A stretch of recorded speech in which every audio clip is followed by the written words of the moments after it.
Olá, eu sou Darcy Bizan e você está no Tu Porém Podcast. O podcast literário dos Adventistas do 15.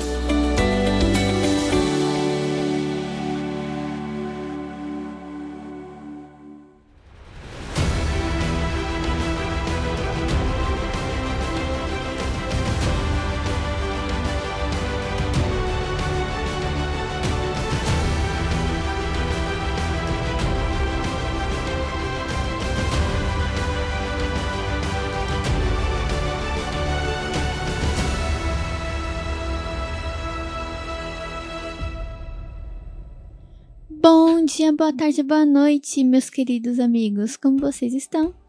Estamos aqui reunidos para mais um episódio do nosso querido podcast literário, o Tu Porém. E como os irmãos bem sabem, eu não estou aqui sozinha. Estou aqui com ela, a minha irmã caçula, a Fernanda, Fefes para os íntimos. E aí, Fefes, como você tá com o nariz escorrendo? Tossindo igual uma... Tossindo. Nossa, é um prazer estar aqui mais uma vez. E como a Paulinha bem disse, eu estou um pouco fanha, então...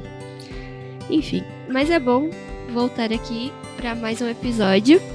A história da Franz, da Helene, enfim, tem ficado bem bacana. Inclusive, esse capítulo 7, ele é muito tenso.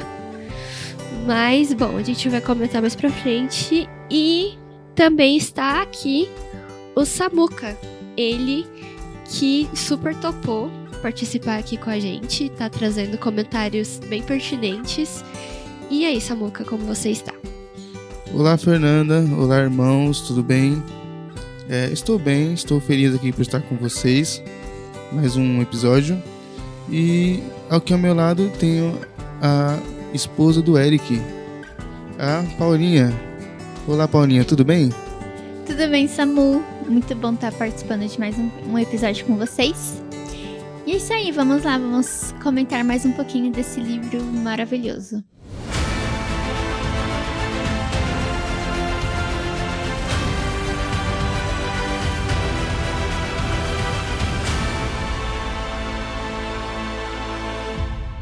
Bom, irmãos, sejam bem-vindos a mais um episódio. Já estamos no episódio 48. Faltam só 2 para 50. Vocês têm noção disso, gente? São 50 episódios produzidos. É bastante muito coisa. Profissionalismo. É muito profissional. A gente é... A gente é muito profissional. E nós estamos lendo, né, o livro Mil Cairão ao Teu Lado, que conta a história de uma família alemã, uma família adventista do sétimo dia, que viveu durante a Segunda Guerra, né, na Alemanha nazista, e que teve o pai, né, da família, o Franz Hasel. Ele foi convocado, né, compulsoriamente, porque na guerra, né, você não... Poucos... aliás, não sei se foram poucos, né, mas nesse momento aqui da Alemanha, a convocação foi compulsória, né? Não foi só quem queria ir pra guerra, foi quem foi convocado. E o Franz, infelizmente, foi convocado. E aqui nesse livro, a gente tá aprendendo, né? A gente tá vendo como era a vida da família que durante a guerra permaneceu na Alemanha. E como foi a vida do Franz em campo de batalha, ele que estava na linha de frente, ele participava da companhia que chegava primeiro, né, nos lugares. E aqui nesse capítulo 7, que é o capítulo que a gente vai falar hoje, nesse episódio, a gente vai falar de 2 capítulos, o 7 e o 8. E o 7 é o A Casa Marrom. Esse título, irmãos, só de falar já dá um arrepio na espinha de medo. A Casa Marrom era uma casa, um prédio, né, do Partido Nazista, e as pessoas que eram chamadas para lá geralmente não voltavam, né? Então aí os irmãos já imaginem que não era um lugar muito bom de se ir. Mas eu estou me adiantando. O capítulo ele começa com eles chegando, né? Lembra que no episódio passado a gente falou que eles estavam na Floresta Negra, só que eles tiveram que sair da Floresta Negra e voltaram para Frankfurt. E quando eles chegam em Frankfurt, o bairro deles está completamente destruído, as janelas da casa deles, tá os vidros todos quebrados, estourados, tá tudo destruído. E ao entrar em casa, eles ficam surpresos que, pela bondade de Deus, né, pela misericórdia de Deus, nada deles tinha sido roubado.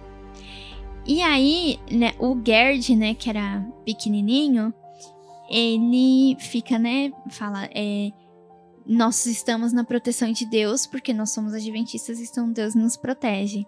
E aí vem um baque, e eu acho interessante, porque a quebra de expectativa que o Gerd, quando criança, teve, é a quebra de expectativa que a gente tem enquanto leitor. Porque até agora, a gente tá lendo como Deus livrou a família Hazel, né, de todas as coisas ruins da guerra.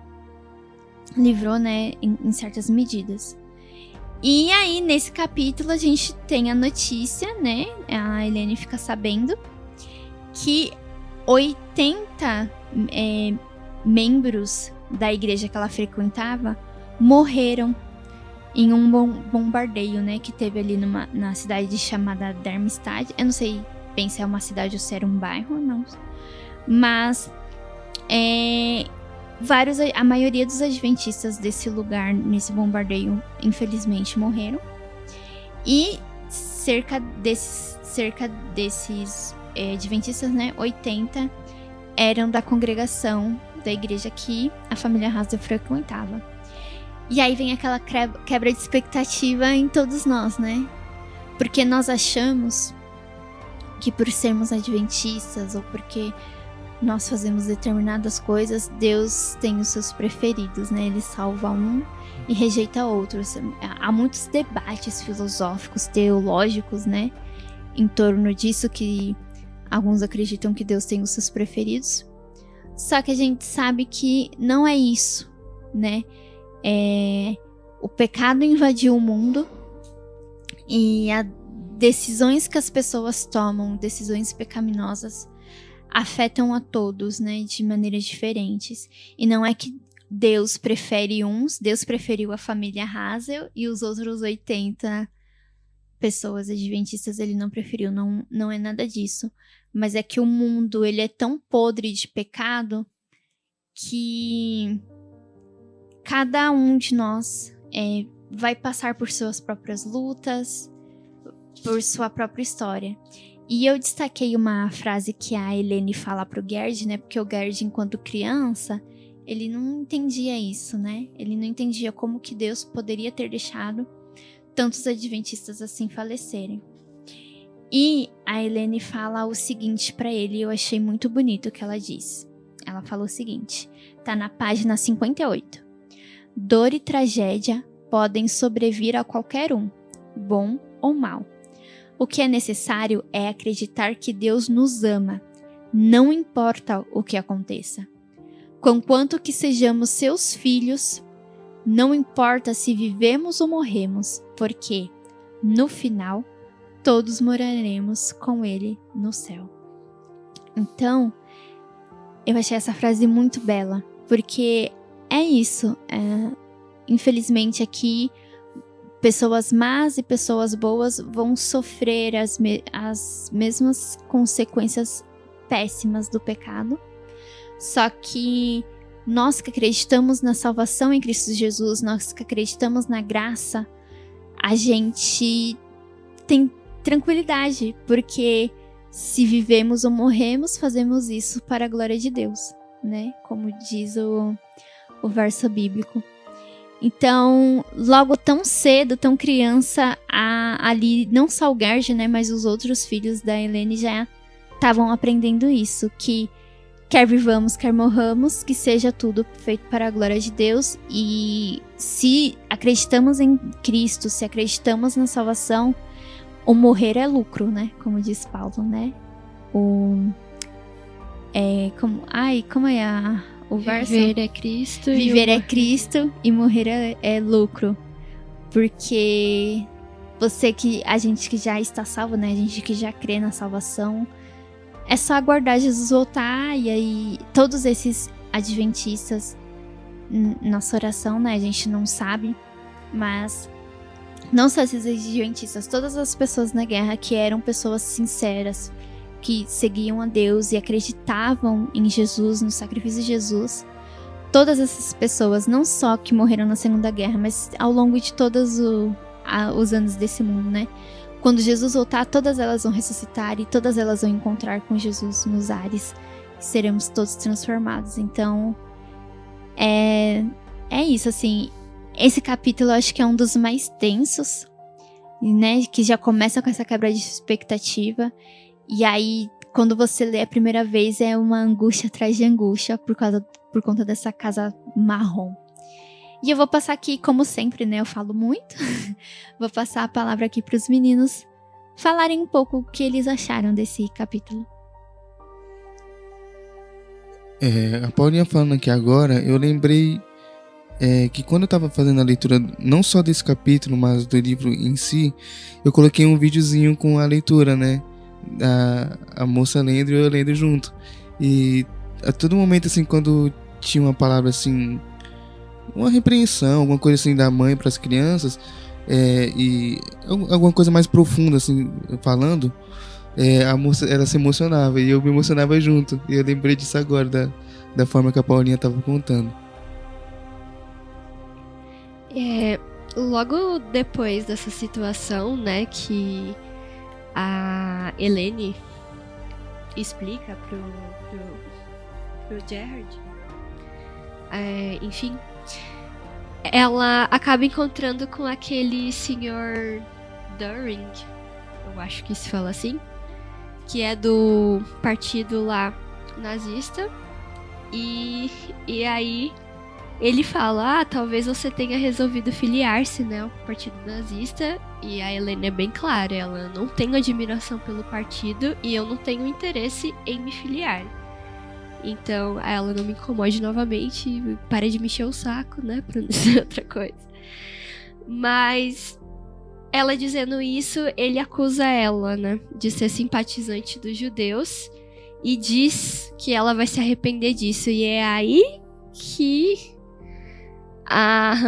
como posso dizer, o buraco é mais embaixo, porque por conta dessa atitude da Helene, ela, como consequência, acaba não recebendo o pagamento do Franz, né, do exército, não chega pra ela. E eles passam ali um mês sem dinheiro pra comprar comida. E imagina o desespero dela, que não chegava, né, o valor que vinha todo mês. E aí ela não sabendo muito o que fazer, e é bonito que também nesse momento a gente vê a atitude, né, da igreja dela, das pessoas ao redor dela, que ajudam ela, então, a ter dinheiro, enfim, a conseguir o alimento. Inclusive tem uma das irmãs lá, a irmã Geiser, não sei. Ela diz... ela concede ali pra Helene todo o dinheiro que ela guardava em poupança. E é muito bonito isso. A Helene, ela fica sem palavras, ela fica muito grata. E ela diz que aquele dinheiro é suficiente para sustentar as crianças durante 6 meses. E eu fiquei muito feliz, né, nisso. Eu queria até comentar que hoje, no dia de hoje que nós estamos gravando, a gente fez até um pôr do sol lá com alguns amigos e surgiu uma pergunta, né, de como, o que te deixa emocionado, né? O que normalmente te deixa emocionado. A minha resposta foi ver esses atos de gentileza das pessoas uma para com as outras. E eu lendo isso, eu me emocionei também, porque eu acho muito bonito. Ultimamente, nas redes sociais, a gente consegue acompanhar isso, né? Tem essas páginas, né? O lado bom das coisas, e isso são páginas, são videozinhos que me emocionam demais, porque a gente vê a atuação de Deus nas pessoas, né? Que mesmo as pessoas não tendo meio que noção disso, Deus usa as pessoas. E é muito bonito ver isso. Mas durante esse tempo a Helene, ela começa a escrever cartas reclamando, né, que ela não tá recebendo o salário do Franz. Ela escreve, inclusive, uma carta pro próprio Franz, né, pra ela saber o que ela faz. E acontece uma coisa não muito legal. Ela é convidada a ir até a Casa Marrom, que a Paulinha comentou, que é a casa ali onde os nazistas eles ficavam, e acontecia coisas sinistras lá. Ela ouvia muitos... como que se fala? Muitos rumores.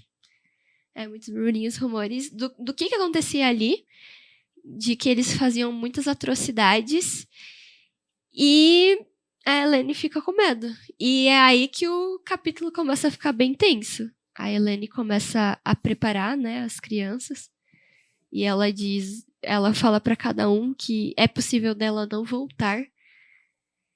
E esse capítulo eu acho muito triste pelas crianças, porque elas são muito novinhas. E a Helene teve que passar as instruções, olha, pode ser que eu não volte. Então, imagino para uma criança passar por aquilo. Eu vejo muito a Sossô, quando a Paulinha tem que deixar a Sofia lá na casa da minha mãe, a Sofia fica desesperada. E isso é porque a Paulinha vai ter que fazer alguma coisa, não é nada muito grave, mas para eles era a chance deles não verem mais a mãe deles. Então, imagina o quanto que foi angustiante. E a gente começa a passar essa angústia também junto com as crianças, porque elas ficam esperando, a Helene não volta. É angustiante também, porque, como eu já mencionei, né, pros irmãos, eu li esse livro quando eu era solteira, né, eu e o Eric, a gente só namorava, e agora eu tô lendo de novo, a gente é casado e tem a Sossô. Essas partes que tem a ver com a Helene e com as crianças, principalmente essa parte, eu fiquei muito angustiada. Eu já tinha lido o livro, eu já sabia o que ia acontecer, mas eu fiquei pensando, tipo, se fosse eu que tivesse que fazer isso com a Sossô, deixar ela sozinha, assim, porque quando a Helene foi, né, como eu já dito, os rumores eram que as pessoas que entravam nesse prédio, elas não voltavam. E ninguém sabia o que acontecia com elas. Não é que a pessoa recebia lá, né? Ninguém sabia. A pessoa simplesmente desaparecia e você não podia questionar, você não podia perguntar onde estava. Porque senão você ia desaparecer também. Então, ela deu umas instruções ali para as crianças, e aí eu fico pensando como foi para as crianças e para Helene ter que ir nesse prédio, né? E graças a Deus, né? A gente tá contando essa história que Deus agiu. Até no livro eu escrevi assim, né? Que pode parecer coincidência, mas é tudo provisão de Deus. Que no dia que a Helene foi ser atendida, geralmente quem atende... primeiro, acho que a gente não explicou, né? Ela deixou de receber os pagamentos do marido e foi convocada para lá porque ela não se filiou ao partido, mas ela escreveu uma carta para o Franz, escreveu para ele o que estava acontecendo, né, com eles, que eles estavam passando por necessidade. Quando ela deixou de receber o dinheiro, ela escreve para o Franz e fala, não estão pagando. E aí isso me revoltou tanto, porque o Franz estava lá na linha de frente, arriscando a vida dele por uma causa completamente idiota, para dizer o mínimo. Ele estava lá e ele simplesmente, não vou dar o pagamento dele, que ele estava arriscando a vida dele, porque esses bonitos estavam no escritório, né? Porque eles estavam no escritório, eles tinham vários benefícios, né? Eles não estavam na linha de frente. E eles simplesmente congelaram os pagamentos, deixou uma família, e eles devem ter feito isso com várias famílias. E deixou as crianças passando necessidade, passando fome. E aí porque ela escreveu uma carta contando a verdade. Porque assim, né, quando ela encontra, né, com esse líder lá do partido na Casa Marrom, ele fala que essa atitude dela foi subversiva. Porque, obviamente, os soldados não podiam saber que a guerra... Porque não os soldados... pode dar más notícias. Porque os soldados já sabiam que tava ruim pra eles, porque eles estavam vivendo, né? Eles estavam perdendo o dedo, tava perdendo perna por causa de Minas, por causa do frio. Estavam perdendo a vida, que tava ruim pra eles, eles já sabiam, só que eles não sabiam como tava em casa. Então, da mesma forma que tinha propaganda pra população alemã falando que os soldados estavam bem belos e bonitos, a propaganda que era do exército é que as famílias deles estavam sendo bem cuidadas pelo partido. E não estava. E aí você não pode, né? Como a Fernanda comentou, eles não podiam porque você vai baixar o moral, né? Você baixa o moral do exército, acabou a guerra. Enfim, irmãos, essa parte me deixa muito revoltada. E, aliás, né? O livro inteiro, tudo me deixa muito revoltada. E só que, graças a Deus, no dia que a Helene foi, ao invés de ser um cara horroroso que tava lá pra atender ela, foi uma outra pessoa, né, que ele acho que tava doente, aí uma outra pessoa substituiu ele. E justo essa pessoa tinha tido uma experiência boa com os adventistas, né? Um vizinho dele era adventista e o ajudou em um momento difícil ali.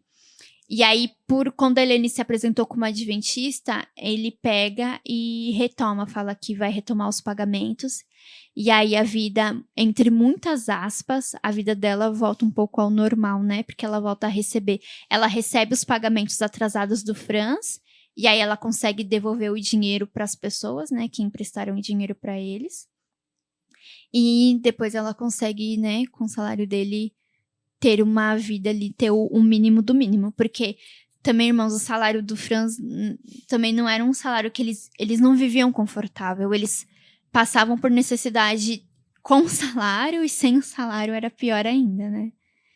Então, enfim, vou deixar aqui Quer comentar mais uma coisa, Samuel? Eu queria comentar da parte quando a mãe dos meninos vai em direção à Casa Marrom. Eu me coloquei na posição de como filho, né? Eu não tenho meus filhos, mas sou filho. Eu me coloquei assim, tipo, caramba, minha mãe tá indo embora e eu não sei se ela vai voltar. E ainda tem a parte que ela coloca eles pra fazer tarefas, não é? Ela manda se esconder no quarto, não era? Isso, eles têm que ficar escondidos em casa. Aí ela dá uma determinada hora, né? E aí ela chama cada um, ela manda cada um pro lugar. Ela falou assim: se eu não lembro exatamente a hora, mas ela fala assim: se eu não voltar até meio-dia. E aí ela deu instruções: você vai pra casa de fulano, você pra casa de ciclano e você pra casa do Beltrano. Só que as crianças não sabiam. Ela chamou individualmente e falou: não conta pros seus irmãos aonde você vai. Porque o que ela pensou? Se ela não voltasse, as crianças iam estar protegidas. E se o partido fosse atrás das crianças, uma não ia conseguir caguetar a outra. Caguetar é meio feio. Ia conseguir falar onde a outra tá. Conseguir falar onde a outra pessoa tá. Porque denunciar. Eles não iam saber. Isso, denunciar. Uma palavra bem melhor. E é isso, eu me coloquei na posição assim de angústia, porque nessa parte ela manda cada um pro lugar e aí cada um, sabe, colocando responsabilidade sobre eles, que eu fiquei angustiado assim na hora, sabe? E já passando, né, pro próximo capítulo 8, Batalha no Inverno. Aqui a gente vai falar um pouquinho, vai ver, né, um pouquinho como estava a vida no exército alemão. E logo no começo, uma coisa que eu achei muito interessante, porque assim, eu acho que por a gente viver no século que vivemos, é muito globalizado, a gente vive numa situação muito globalizada. Então é muito difícil, por exemplo, você falar de uma fruta, de uma comida que você nunca tenha visto. Principalmente a gente que mora aqui em São Paulo. São Paulo tem de tudo. Você tem comida do mundo inteiro. E aqui tem uma parte que o Franz fala que eles vão avançando, né? E eles chegam em plantações de milho. E o exército tava passando fome, eles não tinham comida. Só que eles não iam comer o milho porque eles não sabiam que podia comer milho. Eles viram e não sabiam que podia comer. Porque na Alemanha não tinha milho. Eu fiquei, como assim não tinha milho? Eles perderam uma coisa muito boa. Esses choques culturais, né, eu acho bem interessante. E aí o Franz, ele é o primeiro da companhia a comer o milho. Ele pega o milho cru, e aí ele come e vê que é docinho. E aí os outros, você tá comendo ração, não sei o quê. Aí ele fala, não, é bom, come. Aí ele dá pra todo mundo, né, o milho. E aí eles veem que podem comer e aí eles saciam a fome. Porque, como eu disse, né, tinha pouca comida no exército, né, eles estavam passando fome. E aí quando eles veem que podem comer daquele fruto que, tipo, eu acho que tinha um monte, né, devia ser uma plantação gigantesca de milho. Aí eles, né, se aliviam, né, ficam bem felizes que era algo comestível. E eu acho isso muito interessante, irmãos, porque como eu já disse, né, a gente vive nesse mundo globalizado, principalmente aqui em São Paulo. Em São Paulo você acha comida de qualquer lugar do mundo.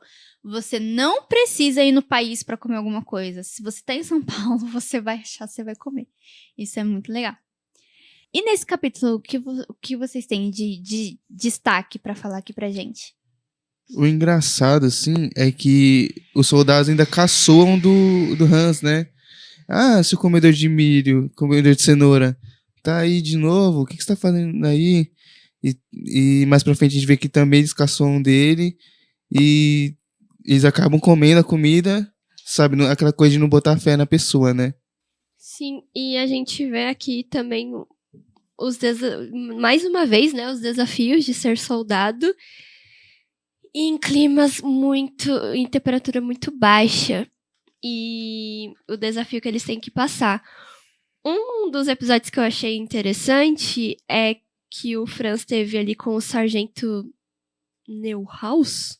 Eu acho que se fala assim, Neuhaus. Que ele percebe que o Franz era o único que não tinha machucado, arranhão. Enfim, ele até comenta, as balas parecem errar você. Aí o Franz, né, ele sorri ali, acontece isso mesmo. E aí esse sargento fala, de agora em diante, você e eu vamos dividir os mesmos aposentos e você será o meu anjo da guarda. Então, eu achei isso interessante, né? Que aí eles passam a trabalharem juntos, aí fala que foi uma amizade que eles mantiveram pelo resto da guerra. E mesmo com... Eu achei essa parte assim, enfim. Mesmo os melhores alojamentos, no entanto, eram frios, sujos e infestados de pulgas e piolhos. Então, a gente vê como que era precária, né? A situação ali que eles viviam. Aqui até fala que os uniformes que eles tinham não dava conta para conter o frio. A roupa que eles tinham não era adequada para aquele frio. Então, como eu já falei, né, algumas vezes, os soldados estavam literalmente morrendo de frio. Eles estavam perdendo mão, porque congela a mão, aí eu acho que eles iam esquentar e a mão caía, o dedo caía, o nariz caía, as orelhas. Assim, muito difícil. Tanto que as pessoas comentam, né, que quem venceu a guerra contra os nazistas não foram os russos, foi o clima russo, né?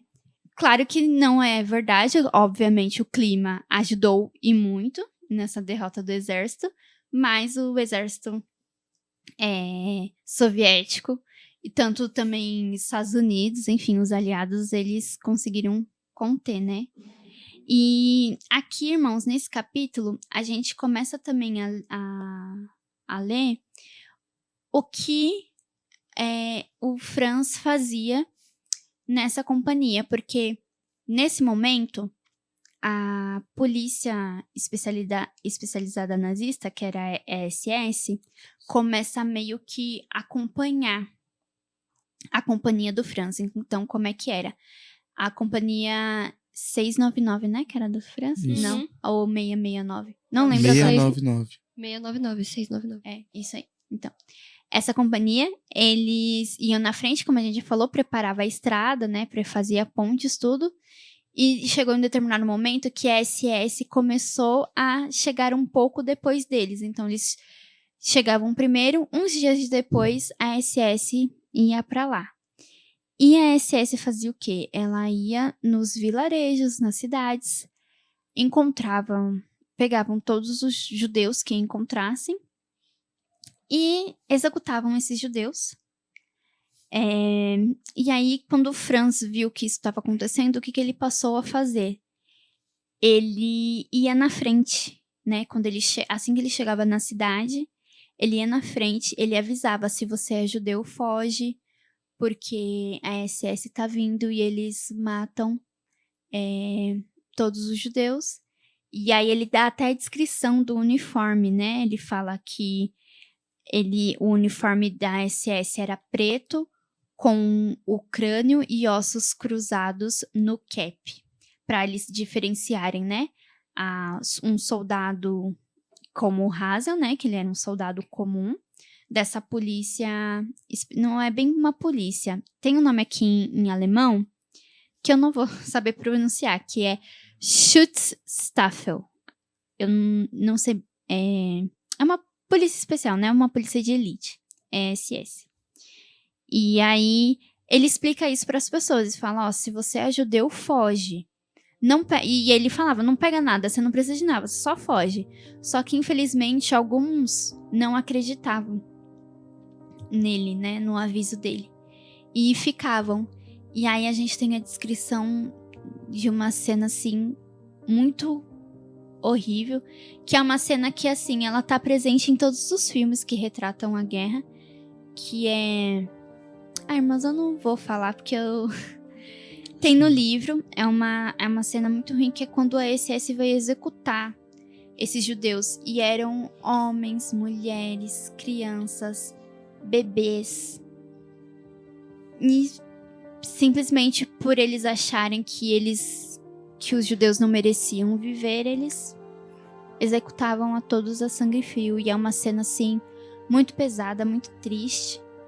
E é o que a gente tem que se pensar, né? O quanto eles desumanizaram, né? O quanto eles estavam desumanizados para chegar ao ponto de fazer isso.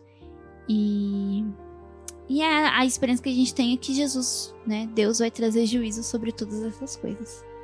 Continuando essa parte que a Paulinha falou, realmente ela é muito pesada. E a gente consegue ver o conflito do Franz, né? O conflito do Franz. A aflição dele, porque a partir do momento que ele descobre qual que é o trabalho, né, da SS, até o amigo dele: olha, Franz, você não vai fazer nada, não é culpa sua, né, não é culpa nossa, a gente não tem responsabilidade nisso, não tem o que a gente fazer, e você fica quieto porque vai trazer riscos pra você, né? E a gente vê ao mesmo tempo que o Franz escuta isso, ele não consegue aceitar isso, porque ele fica: não, a partir do momento que eu sei disso, né, o que tá acontecendo, eu tô sendo conivente com aquilo e, de certa forma, eu tenho uma responsabilidade. É claro que ele não ia conseguir transformar aquilo, mas eu acho muito bonito que ele faz uma oração pra Deus, e o livro até menciona que o Franz, ele passa a entender o porquê que lá no começo do livro ele não entra como um soldado que é médico, né? Ele não entra nessa parte médica. Ele vê ali um propósito dele chegar antes que a SS. E ele aproveitou isso. E que coragem dele, né? Ele vai, se arrisca pra ir até lá, falar pros judeus: olha, fogem. Enfim, é claro que essa atitude dele, infelizmente, não salvou todos os judeus, mas foi uma atitude tão nobre, assim, foi uma diferença tão grande que ele salvou vidas. O Franz, ele salvou vidas. E é uma coisa que ele e a gente, né, só vai saber na eternidade, exatamente, né? Tem aquele filme, A Lista de Schindler, né, que é uma lista gigante, né, de quantas pessoas o Schindler salvou lá na fábrica dele. O Schindler sabe quantas pessoas ele salvou. O Hazel não sabe. Não tem nem como quantificar, né? Porque a única coisa que ele podia fazer era avisar. não tinha mais o que ele pudesse fazer. E aí o que ele podia fazer, ele fez, que foi isso. E eu espero, né, que muitos tenham fugido e na eternidade a gente vai saber quantas pessoas foram salvas pela misericórdia de Deus em usar, né, o Franz numa situação dessa. Sim. E já vamos caminhando aqui para o fim. Vamos pensar, né, nos pontos principais. O que vocês acham que foi o principal desses 2 capítulos? As lições que a gente pode tirar? E o que vocês mais gostaram, assim, o que foi mais surpreendente para vocês?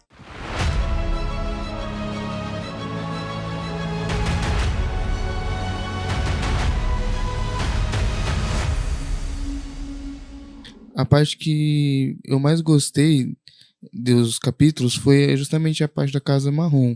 A parte quando fica aquela aflição de o que vai acontecer, será que a mãe vai voltar? Toda essa parte da Casa Marrom eu gostei bastante. O que me pega muito é exatamente o final desse último capítulo, né?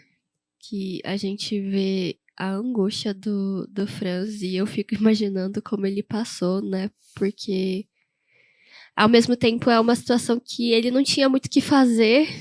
Ele tentava avisar as pessoas e aí ele via que os soldados, né, da SS matando os judeus, tanto que o capítulo finaliza com ele questiona, né?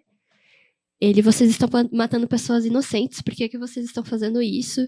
E aí o soldado, ignora ele, enfim, manda ele, já que você tá tão preocupado assim com eles, manda ele enterrar os judeus ali que estavam mortos.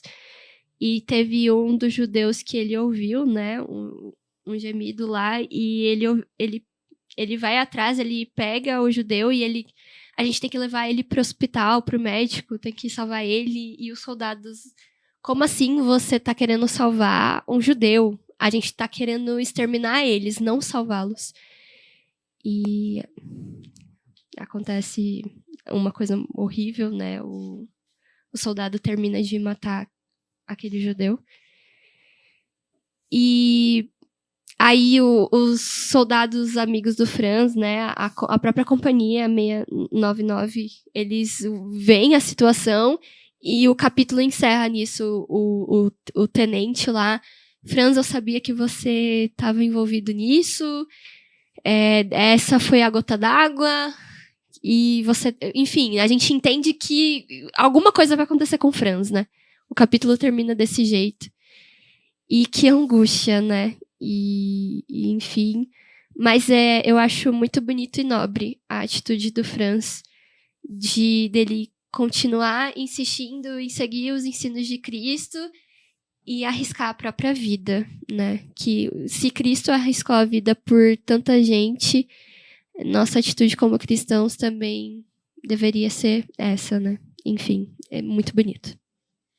Eu acho que nesses 2 capítulos, né, esse final que mais me impactou, que a gente olha assim, é uma coisa mínima, né? Ele foi avisar, ele não tinha como fazer mais nenhuma coisa, mas ele fez o mínimo. E eu fico pensando se nós fazemos o mínimo, né? É claro que nós não estamos em situações de guerra, são situações completamente diferentes.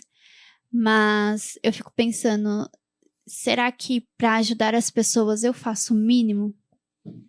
Porque é o mínimo que ele podia fazer, irmãos. É aquela frase assim, não menosprezando o que ele fez, jamais isso.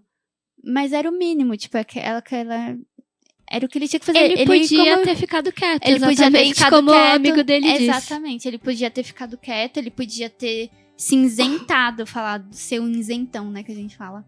Só que ele não fez isso, ele foi lá e colocou a vida dele em risco. E aqui, se eu não me engano, eu acho que é por causa disso, o nome do Franz entra, por causa do Peter Gutschalk, né, o tenente, entra no nome na corte marcial, que era assim, se a Alemanha tivesse ganhado a guerra, o nome do Franz estava para ser executado.